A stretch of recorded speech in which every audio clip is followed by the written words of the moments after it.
Super 6 హామీల విషయంలో ప్రజల్లోకి వెళ్ళినప్పుడు అవే ప్రశ్నలు ఎదురవుతాయి మంత్రులకి. ఎలా సమాధానం చెప్పుకోవాలో తెలియదు.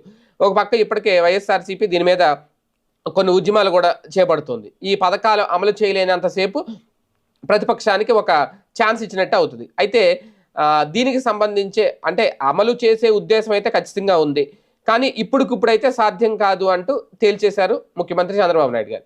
ఇక్కడ ప్రధానంగా 3 పథకాలకు సంబంధించి మాత్రమే ఒక క్లారిటీ వచ్చింది. అది కూడా ఆ 3 పథకాలు ఏంటి అంటే, ఒకటి తల్లికి వందనం, అలాగే ఉచిత బస్సు, అన్నదాత సుఖీభవ. ఈ 3 అంశాల్లో కూడా ఉచిత బస్సు అయితే ఉంటుంది, కానీ ఇప్పట్లో ఉండదు. అలాగే అన్నదాత సుఖీభవ ఖచ్చితంగా ఇస్తారు, అది కేంద్రం ఇచ్చే నిధులు కలుపుకొని ఇస్తారు. ఇప్పటికే 10,000 రూపాయలు ఇస్తామని ప్రకటించేసింది. అంటే ఇంకొక 10,000 వేసుకుంటే సరిపోద్ది రాష్ట్ర ప్రభుత్వాన్ని. ఇది మోసం అనుకుంటారో, మాట తప్పారనుకుంటారో, మడం తిప్పారనుకుంటారో రైతులు ఇష్టం. ఇంకా రైతులు ఆలోచించుకోవాలి. ఎందుకంటే రాజకీయ నాయకులు ఎన్నికలకు ముందు ఇచ్చిన హామీలు